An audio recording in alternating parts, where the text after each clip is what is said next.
ఇప్పుడు ఈ హైడ్రా మీద ప్రభుత్వాన్ని ప్రశ్నిస్తున్న వాళ్ళు కాంగ్రెస్ ప్రత్యర్థులుగా ఉంటున్న బీజేపీ వాళ్ళు, తర్వాత బీఆర్ఎస్ వాళ్ళు కేవలం ఈ రాజకీయ దృక్పథంతోనే అదే ప్రశ్నిస్తున్నారా, లేకపోతే నిజంగా ప్రజల పక్షాన ప్రయత్నిస్తున్నారా? మీరేమనుకుంటున్నారు? అసలు ఇవాళ భారతదేశంలో ప్రజాస్వామ్యం, అసలు రాజకీయం లేదండి, రౌడీజమే ఉంది భారతదేశంలో. ఉమ్. రాజకీయం పేరుతోటి ఉమ్. గ్యాంగులు, ఒక గ్యాంగ్ అధికారంలోకి రావడం. ఇప్పుడు దోసుకోకుండా ఉన్నది ఏ పార్టీయో చెప్పండి? ఓకే. అక్రమాలు దౌర్జన్యం చేయకుండా ఉన్న పార్టీ ఏ పార్టీయో చెప్పండి? ఈ ప్రజాసేవ చేసి ఆ ప్రజాసేవలో తరించి పేదవాడైపోతున్న ఒక రాజకీయ నాయకుడి పేరు చెప్పండి. ఉమ్. ఇప్పుడు ఈ ప్రజాసేవలోకి వాళ్ళు చేసి కొడుకుల్ని తెచ్చి, మనవళ్ళని తెచ్చి, మనవరాళ్ళని తెచ్చి, అల్లుళ్ళని తెచ్చి, బిడ్డలను తెచ్చి ఎందుకు పట్టుకొస్తున్నారు? మరి ఇంతటి వేసుకోవట్లేదు. సేవా నిరతిని ఈ అలాగే. సమాజం కానీ ఈ దేశం కానీ తట్టుకోలేదండి. Yes yes. ఇది సేవ పాడ ఒక్కొక్కళ్ళు అంతులేని ధనవంతులు అయిపోతున్నారు, అంతులేని అధికారాన్ని చెలాయిస్తున్నారు, అంతులేని విలాసాలు గడుపుతున్నారు. దాని పేరు ప్రజాసేవ అంటారు. ఉమ్. అందువల్ల భారతదేశంలో ఇప్పుడు నడుస్తున్నది ఈ రాజకీయం అని నేను అన్నాను. రాజకీయం అన్న డెఫినేషన్ లోకి ఇది రాదు, అట్లాగే ప్రజాస్వామ్యం అన్న డెఫినేషన్ లో కూడా ఇది రాదు. ఎందుకంటే అదర్ సైడ్ దగ్గర నుంచి ఏ విధంగా అయినా సరే అధికారం లాక్కోవాలి, ఇది ఒకటే క్వశ్చన్ అండి. వీళ్ళు చేసినప్పుడు వాళ్ళు విమర్శిస్తారు, వాళ్ళు చేసినప్పుడు వీళ్ళు విమర్శిస్తారు. కేసీఆర్ గారు కూడా చెప్పారు, 68,000 నిర్మాణాలు ఉన్నాయి, వీటినన్నిటినీ తొలగించవలసిందే అని కేసీఆర్ గారు చెప్పడం నేను విన్నాను యూట్యూబ్లో. ఇది చేయరా అంటేనేమో ఏది చేసినా సరే విమర్శిస్తారండి. మీరు బ్రహ్మాండమైన బడ్జెట్ పెడితే అపోజిషన్ పార్టీ వాళ్ళు అంటారు ఇది ఒక చెత్త బడ్జెట్ అండి, పేదవాళ్ళకి అన్యాయం చేసింది అంటారు. ఉం? అదే వాళ్ళ పార్టీ అలాంటి బడ్జెట్ పెడితేనేమో ఇంత అద్భుతం గతంలో ఎప్పుడు జరగలేదండి అంటారు. ఇది భారతదేశంలో రాజకీయాల్లో భాగం అయిపోయిందండి. ఒకళ్ళ మీద ఒకళ్ళు బురద జల్లుకోవడం, ఒకళ్ళ మీద ఒకళ్ళు కేసులు పెట్టుకోవడం, తద్వారా ప్రజల్ని తప్పుదో పట్టించి తాము అధికారంలోకి వచ్చే ప్రయత్నం జరగటం అనేది ఒక పార్టీని నేను అన్నాం. బీజేపీ అని కాదు, కాంగ్రెస్ అని కాదు, టీఆర్ఎస్ అని కాదు, టీడీపీ అని కాదు, అందరూ చేస్తున్నది ఇదే పని.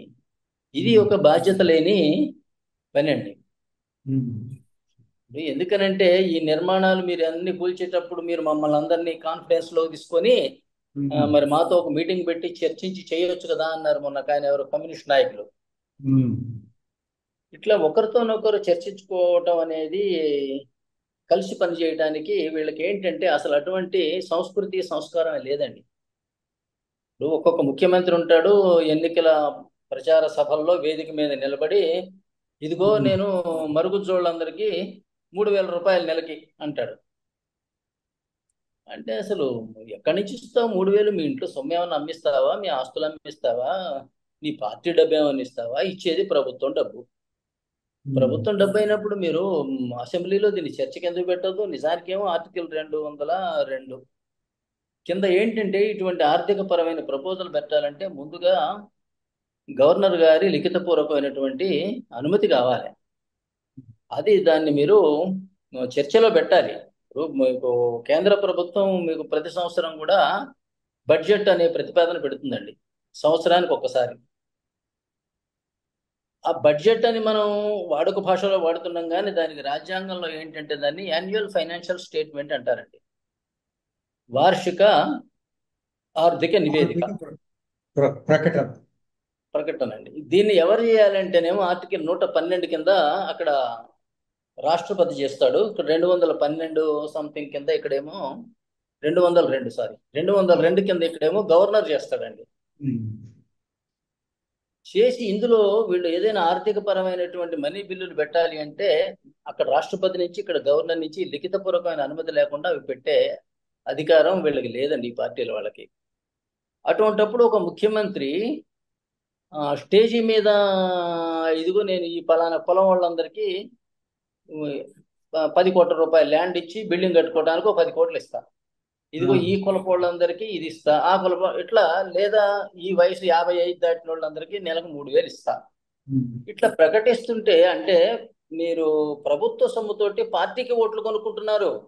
అవును. పార్టీ సొమ్ముతో పార్టీకి ఓట్లు కొనుక్కోండి, పర్వాలేదు, లేదా మీ వ్యక్తిగతమైన సొమ్ముతో కొనుక్కోండి. ప్రభుత్వ సొమ్ముతోటి పార్టీకి ఓట్లు కొనుక్కుంటే ప్రతిపక్షాలు బతికేది ఎట్లా? సపోజింగ్ మీరు ఇదే విషయాన్ని అసెంబ్లీలో చర్చించి పేదలకి సంక్షేమ పథకాలు ఇచ్చారు అనుకోండి, ప్రతిపక్షాల వాళ్ళు వద్దంటారా? వద్దంటే వాళ్ళే బదనాం అవుతారు, మళ్ళీ రాబోయే ఎన్నికల్లో కనుమరుగవుతారు. కానీ ప్రతిపక్షాల నేచర్ ఏముంటుంది అంటే, మీరు 3,000 ఇస్తాను అంటే 3,000 చాలదయ్యా, కనీసం దాన్ని 4 చేయండి, 5 చేయండి అని అడుగుతారు. అవును. కానీ ఒకటే ఇష్యూ ఏంటంటే, మీరు మీ తాతగారి పేరు, మీ నాన్నగారి పేరు, మీ పార్టీ పెద్ద పేరు పెట్టుకుంటానంటే ప్రతిపక్షాల వాళ్ళు ఒప్పుకోరు. లేకపోతే ఇప్పుడు ఏమవుతుందో చూడండి, ఒకరు వచ్చేమో జగనన్న ముద్ద అని పెడతారు, ఇంకొకరు వచ్చేమో చంద్రబాబు మూట అని పెడతారు. ఎవరి ముద్దలు ఎవరి మూటలు ఇవి? అది. ఈ ప్రజల సొమ్ము కదా. ఉమ్. అదే మీరు అసెంబ్లీలో చర్చించాలే, ప్రతిపక్షాలు ఏం పాపం చేసినాయి? వాళ్ళు మీలాగా ఎన్నిక ఇచ్చిన వాళ్ళు కాదా? ప్రభుత్వ సొమ్ము ఇవాళ బడ్జెట్ అనేది ఎంత చక్కగా జరుగుతుందో చూడండి కేంద్ర ప్రభుత్వంలో. ఆ సంస్కారం కానీ ఆ విజ్ఞానం కానీ రాష్ట్రాలకు లేకపోవడం ఏంటంటే శోచనీయం. మీరు అక్కడ యాన్యువల్ బడ్జెట్ పెట్టినప్పుడు ప్రతి సంవత్సరం ఫిబ్రవరిలో ప్రతిపక్షాలు ఉంటాయి అక్కడ, ప్రతిపక్షాలన్నీ విమర్శ చేస్తాయి, అక్కడ ఒక చర్చ జరుగుతుంది. కానీ ఇక్కడ ఇదేమిటి?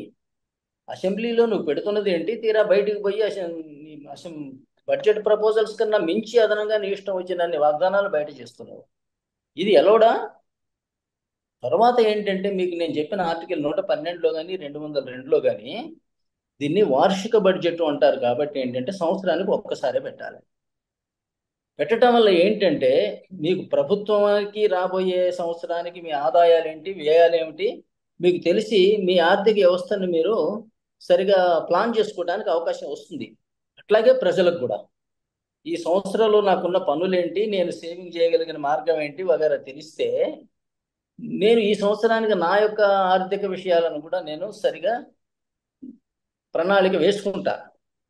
దాని బదులు అపోజిషన్ ఎమ్మెల్యేలందరినీ మీరే కొనేసుకుంటే, అన్నీ మీ దగ్గరే పెట్టేసుకుంటే, ఈ వార్షిక బడ్జెట్ బదులు నేను అనేకం చూశాను, కోర్టులో లీగల్ కేసులు ఫేస్ చేస్తున్నా.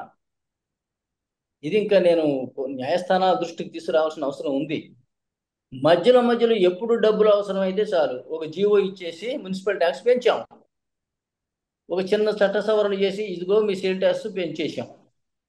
ఇట్లా మీరు ప్రజలు ఏమన్నా గొడ్లు గొర్రెలా? మీ దొడ్లో ఉన్న గొడ్లు గొర్రెలా వీళ్ళు? ఎప్పుడు డబ్బు అవసరం అయితే అప్పుడు ఇసుకొచ్చేసి మాంసం వండుకొని తినడానికి, ఎప్పుడు ట్యాక్స్ అవసరం అయితే ఎప్పుడు మీరు బంధులు ఈ బంధులు ఉన్నాయి కదా, ఆ బంధు ఈ బంధు ఇలాంటివి, మీరు పంపకానికి ఓట్లు కొనుక్కోవడానికి డబ్బులు ఎప్పుడు తక్కువైతే అప్పుడు ఒక జీవో ఇష్యూ చేయటం, ఒక చట్టం పాస్ చేయటం, ప్రజల నెత్తిన బరువు వేసేయటం. ఇది పద్ధత? ఇది భారతదేశంలో ఏంటంటే చాలా రాజ్యాంగ అజ్ఞానం, చట్ట అజ్ఞానం. తర్వాత ఏంటంటే దౌర్జన్యకరం ఉంది. రాజకీయం అనేది చట్టబద్ధంగా రాజ్యాంగబద్ధంగా జరగట్లే. రాజ్యాంగంలో ఇలా లేదు అసలు. ప్రభుత్వ ఎన్నిక, ప్రభుత్వాల ఏర్పాటు, ప్రభుత్వాల విఘటన, పరిపాలించవలసినది ఎవరు, ఎలా పరిపాలించాలి అనేది రాజ్యాంగంలో ఈ విధంగా లేదండి. పూర్తి వ్యతిరేకంగా ఉంది. ఆ యొక్క తిరుపతి లడ్డు వ్యవహారానికి వస్తే, తిరుపతి లడ్డూని చంద్రబాబు నాయుడు గారు రాజ్యాంగ పదవిలో ఉంటూ దాన్ని ఒక మతపరమైన అంశంగా చేర్చి అది చాలా అతని అలాంటి దీనికి అలాంటి వ్యక్తి వెళ్ళడం మంచిది కాదు, దేవుణ్ణైనా దూరంగా రాజకీయాలకు ఉంచండి అని మందలించే స్థితికి వెళ్ళింది తిరుపతి లడ్డు వ్యవహారం. ఏం కానీ చేస్తాం సార్? కోర్టు తీర్పు వచ్చే లోపల మన ఉప ముఖ్యమంత్రి గారు ఏం చేశారంటే, సనాతన ధర్మానికి ఒక బోర్డు పెట్టాలి, నేను తిరుపతి లడ్డూకి ప్రాయశ్చిత్తంగా నేను దీక్ష చేస్తానని ఆయన హడావుడి చేశాడు. ఈ లోపల 100 రోజుల పాలనలో వీళ్ళ సూపర్ 6 హామీలు కానీ వాటి గురించి పట్టించుకునే నాదుడు లేడని ప్రతిపక్షాలు అంటున్నాయి. వీళ్ళు మా చంద్రబాబు నాయుడు ఏమో మా దగ్గర హామీ ఇచ్చాం కానీ మా దగ్గర డబ్బులు లేవు, జగన్ అంతా దోచేశాడు, ఖజానా ఖాళీ అయిపోయింది అంటాడు. అది అది సహజం అండి. ఇది ఇవాళ ఇందాకనే మనం ఒకసారి చర్చించుకున్నాం కదా. అంటే ఈ ఓట్లను కొనుక్కోవటానికి ప్రభుత్వ ఖజానాని వాడుతున్నారు. అందువల్ల ఏంటంటే ప్రభుత్వ ఖజానాలు ఖాళీ అయిపోతున్నాయి. ఎక్కడైనా అదే జరుగుతోంది. ఇప్పుడు సుమారుగా 10 లక్షల కోట్ల రూపాయలు ఆంధ్రాకి అప్పు ఉందని, సుమారుగా 7.5 లక్షల కోట్ల రూపాయలు తెలంగాణ వాళ్ళు అప్పు చేశారని, ఇది ఏంటి ఎందువల్ల జరుగుతున్నదంటేనండి, ఈ డబ్బుతో ఏం చేస్తున్నారు అంటేనేమో, ఒకటేమో విపరీతమైనటువంటి సాంఘిక సంక్షేమ కార్యక్రమాలు అనే ముసుగేనండి అది. ఈ ప్రభుత్వ సొమ్ముతోటి పార్టీలకు ఓట్లు కొనుక్కుంటున్నారు. దానికి మితం ఎక్కడ?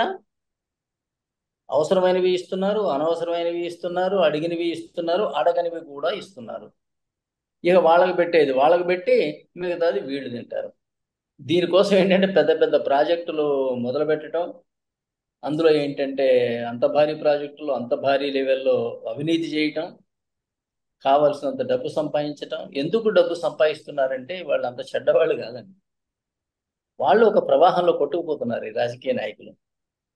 ఎందుకు అంటే మళ్ళీ ఎన్నికలు వస్తే, మెజారిటీ వస్తే ముఖ్యమంత్రి అయితే ఈ రాష్ట్రం నాదే. నేనంటా కదా అంటే కేంద్రం నా మీద సిబిఐ ఎంటర్ అవ్వడానికి వీల్లేదంట, మా మీద ఈడీ దాడులు కావడానికి వీల్లేదంట, లేదా ఇన్కమ్ ట్యాక్స్ మా మీద దాడులు చేయడానికి వీల్లేదంట, లేదా ఏంటంటే అక్కడ ఒక కూటమి ఉంటుంది, దిక్కుమాలిన కూటమి, ఆ కూటమిలోకి పోయి చేరతాం. వాళ్ళకి మమ్మల్ని ఏమన్నారు, ఏం చేసినా ఏమన్నారు. ఈ తాపత్రయంతో ఏంటంటే ఏదో రకంగా మెజారిటీ తెచ్చుకోవాలి. ఏది 50% ఆఫ్ ది అసెంబ్లీ సీట్లు తెచ్చుకోవాలి. దీనికోసం ఏం చేస్తున్నారంటే ఒక్కొక్క పార్టీ ఎలక్షన్స్లో ఎంత లేదని ఒక 7-8 వేల 10,000 కోట్ల రూపాయలు ఖర్చు పెడుతుంది. 10,000 కోట్లు. ఒక్కొక్క అభ్యర్థికి పోటీ చేయడానికి ఒక పార్టీ పెట్టుబడి పెడుతుంది. 25-50 కోట్ల రూపాయలు పెట్టుబడి పెడుతుంది. పెట్టుబడి పెట్టి గెలిపించుకుంటే అదొక పెద్ద వ్యాపారం. ఈ రాష్ట్రం నాది, నా ఇష్టం వచ్చినట్టు నడుపుకుంటా. అందువల్ల ఏమైందంటే మీకు ఓన్లీ డబ్బులున్న కులాలు, డబ్బులున్న వ్యక్తులు రాజకీయాలను శాసించే స్థాయికి వచ్చేసారు. వాళ్ళ మీరు రాజకీయ నాయకులు అందరినీ లిస్టు రాసి వాళ్ళ వ్యాపారాలు ఏంటో చూడండి. కాంట్రాక్టర్లు, రియల్ ఎస్టేట్లు, పారిశ్రామికవేత్తలు, ఇలాంటి వాళ్ళు తప్పితే మామూలు వాళ్ళు రాజకీయాలలో ఉండే రోజులు లేవండి. ఇది రేపు పొద్దున ఎక్కడికి దారి తీస్తుంది అంటే, వీళ్ళని మించిన ధనవంతుడు మరొకడు ఉన్నాడు అనుకోండి. ఉదాహరణకు చెప్తున్నా, టాటానా, బిర్లానా, ఆదానీనా, అంబానీనా. ఇప్పుడేంటి వాళ్ళు ఈవెన్ ఎన్నికలలో డబ్బులకు అవసరమైన వాళ్ళకి కావాల్సిన పార్టీకి పెట్టుబడి కింద 1,000 కోట్లు 2-3 వేల కోట్ల రూపాయలు డబ్బులు ఇస్తున్నారు. అట్లా కాకుండా మీరు ఏర్పాటైన ప్రభుత్వాలను తలకిందులు చేయాలంటే కూడా వాళ్ళు కనుక తలుచుకుంటే, ప్రతిపక్షంలో ఉన్న వాడిని పిలిచి చేతికి ఒక 500 కోట్లు కనుక ఇచ్చేసి అంటే అందరికి కొనవయ్యా బాబు, నువ్వు మనిషికి 50 కోట్లు ఇచ్చి 20 మందిని కొనుక్కో, 1000 కోట్లు ఇస్తే 20 మందిని కొనుక్కుంటే ప్రభుత్వాలు మారిపోతాయి.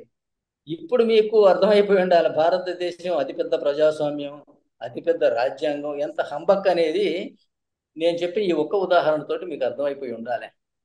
అంత బలహీనమైనటువంటి పరిస్థితుల్లో భారత రాజకీయం ఉంది. రాజ్యాంగంలో ఇలా లేదు. రాజ్యాంగంలో మీకు ఏముంది అంటే ప్రజలు ఎమ్మెల్యేలను ఎన్నుకోవాలి, ప్రజలు లోక్సభ సభ్యులను ఎన్నుకోవాలి, ఎమ్మెల్యేలంతా కలిపి రాజ్యసభ సభ్యులను ఎన్నుకోవాలి, ఆ ముగ్గురిని కలిపి ఎలక్టోరల్ కాలేజ్ అంటారు. వాళ్ళు విప్పు కూడా జారీ చేయకుండా రాష్ట్రపతిని ఎన్నుకోవాలి. అతను ఒక్కడే భారతదేశంలో ఎన్నికైన మనిషి. అందువల్ల భారతదేశం యూనిటరీ, ఫెడరల్ కాదు ఇది. ఆయన ఆర్టికల్ 74-75 కింద కేంద్రంలో ప్రభుత్వం ఏర్పాటు చేయాలి. రాష్ట్రాలలో ఆర్టికల్ 163-164 కింద గవర్నర్లు ప్రభుత్వాలు ఏర్పాటు చేయాలి. అప్పుడు ఈ రాజకీయ కొట్లాటలు 5 సంవత్సరాలకు ఒకసారి కాక నిరంతరం సాగుతూ ఉంటాయా? రాష్ట్రానికి మధ్య గొడవ ఉంటుందా? రాష్ట్రానికి కేంద్రానికి మధ్య గొడవ ఉంటుందా? కొత్త ముఖ్యమంత్రి పాత ముఖ్యమంత్రిని కేసులు పెట్టి జైల్లో వేయటం ఉంటుందా? లేకపోతే కార్యకర్తలతోటి, కానిస్టేబుళ్లతోటి తన్నించడం ఉంటుందా?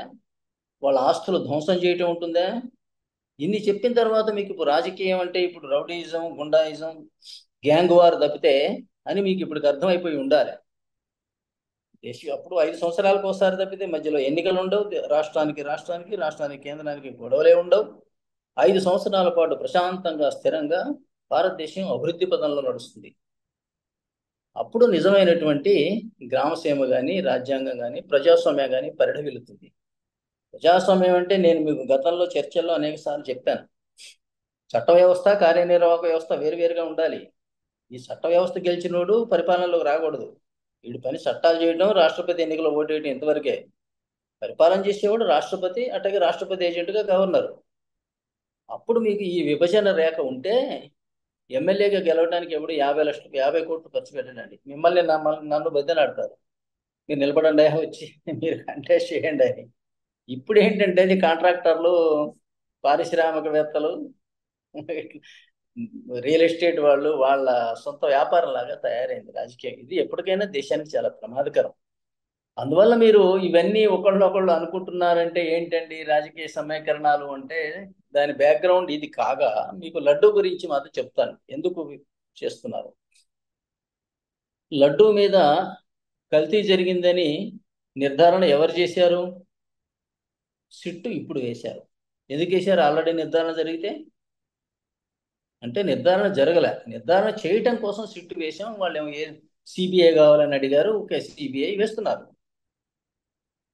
మరి దాని పని అంతా జరగకముందే, తెలియకముందే మరి ముఖ్యమంత్రి గారు వచ్చి ఇట్లా చెప్పేస్తే ఈ కోటాను కోట్ల మంది హిందూ భక్తుల మనోభావాలు దెబ్బతింటలేదండి. పైగా మీరు ఒకసారి చూసినట్లయితే ఈ రాజకీయ నాయకులందరూ కూడా అధికారంలోకి వచ్చే ముందు రాజ్యాంగం షెడ్యూల్ 2 కింద వీళ్ళ పదవి ప్రమాణ స్వీకారం ఉంటుంది. అందులో ఏముంటుంది? నేను తూచా తప్పక రాజ్యాంగబద్ధుడనై ఉంటాను, భారతదేశ సార్వభౌమత్వాధికారాన్ని గౌరవిస్తాను, అట్లాగే నా పరిశీలనకు వచ్చిన అంశములను ఇతరులకు తెలియనివ్వను, రహస్యంగా ఉంచుతాను అని వీళ్ళ యొక్క ప్రమాణ స్వీకారం అండి. వాళ్ళ పురంధరేశ్వరి గారు అంటున్నారు, ఏంది రాజ్యాంగ పదవిలో ఉన్నవాడు ఆ మాట మాట్లాడకూడదు అని. రాజ్యాంగ పదవిలో ఉన్నవాడు కాబట్టి ఆ మాట మాట్లాడకూడదండి. ఈయన ప్రమాణ స్వీకారం చేశాడు, నా పరిశీలనకు వచ్చిన అంశాలను ఇతరులకు తెలియజేయను అని. నువ్వు తెలియజేయను అని చెప్పి పేపర్ ప్రకటన పెట్టేసి తిట్టిపారేస్తే, తర్వాత మొన్న జగన్ గారి ఇంటర్వ్యూ చూశాను, అప్పుడేమో 270 290 వరకు కొన్నారు, నేనేమో 360 కొన్నా కాలక్రమేణా అన్నాడు. నిజానికి నిజమైన ఆరోపణ ఎప్పుడు జరుగుతుందో తెలుసండి? ఆయన 360కి కొన్నాడు. ఏంటంటే నేరం అందులో? నేరం ఎక్కడ ఉంటుందంటే 360 కొని 760కి రాశాడు అనుకోండి, అందులోంచి కిక్ బ్యాక్లు తీసుకొని, ఇప్పుడు ఇవాళ మనకు పవర్ పర్చేజింగ్ అగ్రిమెంట్లో అట్లా జరిగిందని మనం అంటున్నాం. 5 రూపాయలకు కొని వాళ్ళకి 7 రూపాయలు ఇస్తున్నారు, కొంత కిక్ బ్యాక్ తీసుకుంటున్నారని. ఈ కిక్ బ్యాక్ వ్యవస్థ అనేది వాళ్ళ భారతదేశంలో రాజకీయాల్లో సర్వసహజం అయిపోయిందండి. జగన్ గారి మీద నిజమైన ఆరోపణ జరిగితే ఎలా ఉండాలి అంటే, నువ్వు కొన్నది 360 కొన్నావు, కానీ 760 చొప్పున లెక్కలు రాశావు, మిగతా డబ్బంతా నువ్వు తినేసావు, కిక్ బ్యాక్లు తీసుకున్నావు అంటే అది నిజమైనటువంటి సీరియస్ అయినటువంటి ఆరోపణ. 360కి ఎట్టు కొన్నామంటే ఇందులో మీకు ఎప్పుడైనా నేరం జరగాలంటేనండి మెన్సరియా ఉండాలి. మెన్సరియా అంటే ఏంటంటే మెంటల్ యాటిట్యూడ్, ఇంటెన్షన్. మీరు ఇంటెన్షన్ తోటి కారుతో ఎవరినైనా గుద్దితేనేమో మర్డర్ అవుతుంది, ఇంటెన్షన్ లేకపోతేనేమో యాక్సిడెంట్ అవుతుంది. అట్లాగే ఏంటంటే ఇందులో ఏం ఇంటెన్షన్ ఉంది? ఏమన్నా జగన్ లబ్ధి పొందాడు అన్న మాట ఎవరన్నా అన్నారా ఇంతవరకు? లేదు. పొరపాటు పడ్డాడేమో అనొచ్చు తప్పితే లబ్ధి పొందాడని అనలేము. అందువల్ల నేరస్తుడు కాలేడు. ఇది ఇలా ఉంటే అందువల్ల ఏంటంటే ఇట్లా బయటకు చెప్పడం అనేది ఏమో కరెక్ట్ కాదు. అది నిజమో అబద్ధమో తేలే లోపల వీళ్ళు కావలసినంత ప్రచారం చేస్తున్నారు. నాకు ఎవరి మీద ప్రేమ లేదు, అతని మీద ఇతని మీద అని కాదు. నేను ఒక అడ్వకేట్ని కాబట్టి నేను చట్టబద్ధంగా నాకు ఏది కరెక్ట్ అంత వస్తే అది మీకు చెబుతున్నాను. తర్వాత పురంధరేశ్వరరావు గారు అంటాం, ఆయన రాజ్యాంగ పదవిలో ఉన్నాడండి అని. రాజ్యాంగ పదవి కాదండి, ముఖ్యమంత్రి పదవి నా దృష్టిలో క్యాజువల్ లేబర్. రోజు కూలీవాడికి పైగా రోజంతా కూలి ఉంటుందని గ్యారంటీ ఉంది, ఇతను రోజంతా ఉంటుందని గ్యారంటీ లేదు. ఆర్టికల్ 164 ప్రకారం. ఇందాక మీకు చెప్పాను కదా, రాష్ట్రపతి అక్కడ, రాష్ట్రపతి అనుయాయుడిగా ఇక్కడ గవర్నర్ పరిపాలించాలి. మరి మంత్రులు ఎవరయ్యా అంటేనేమో ఆర్టికల్ 164లో ఉంటుందండి. ముఖ్యమంత్రిని గవర్నర్ నియమిస్తాడు, ముఖ్యమంత్రి సలహా మేరకు ఇతర మంత్రులను గవర్నర్ నియమిస్తాడు. వీరందరి పదవీ కాలం గవర్నరు సంతోషించినంత వరకు మాత్రమే. అట్లాగే మీకు ఆర్టికల్ 167లో రాష్ట్రపతి యొక్క విధి, ముఖ్యమంత్రి యొక్క విధి అంటే దాన్ని అతిక్రమించడానికి వీల్లేని విధి ఏంటయ్యా అంటే, ఈయన ఏమన్నా న్యాయపరమైన ప్రపోజల్స్ చేసినా, కార్యనిర్వాహక పరమైన ప్రపోజల్స్ ఏమైనా పెట్టినా అవి ముందుగా గవర్నర్కి నివేదించాలి అని ఉంటుంది అందులో ఆర్టికల్ 167లో. అంటే వీళ్ళు క్యాజువల్ లేబర్ అనమాట. ఎప్పుడన్నా వాళ్ళకి ఇష్టం లేకపోతే బాబు నువ్వు వదులుకోవచ్చు. అందువల్ల మెజారిటీ ఉన్నవాడు పరిపాలించకూడదు అని ప్రజాస్వామ్య సిద్ధాంతం అండి. అమెరికాలో అంతే ఉంటుంది. అమెరికా రాష్ట్రపతికి అమెరికా పార్లమెంట్లో మెజారిటీ ఉండదు. ఆయన అధికారంలో ఉండగానే పార్లమెంట్కి 2 సార్లు ఎన్నికలు జరుగుతాయి. అక్కడ ఒక సీట్ రాకపోవచ్చు ఈయన పార్టీకి, ఆయన పోస్ట్ పోదు. ఈ మెజారిటీ కొన్న పరిపాలనకి సంబంధం లేదు. మెజారిటీ అనేది చట్టాలు తయారు చేయడానికి, రాష్ట్రపతిని ఎన్నుకోవటానికి. అందువల్ల మెజారిటీ ఉన్నవాడు పరిపాలన చేయటం, ముఖ్యమంత్రి అంటే ఏదో పెద్ద రాజ్యాంగబద్ధమైన పోస్ట్ అనుకోవటం, ఇదంతా ఏంటంటే అవగాహన లేకనేనండి. అట్లా మాట్లాడటం తప్పే. సుప్రీంకోర్టు కరెక్ట్ గానే చెప్పింది. నిర్ధారించబడిన విషయాలను వాస్తవాలుగా ప్రచారం చేయటం, దీన్ని మరి అసత్య ప్రచారం అంటే అనేది.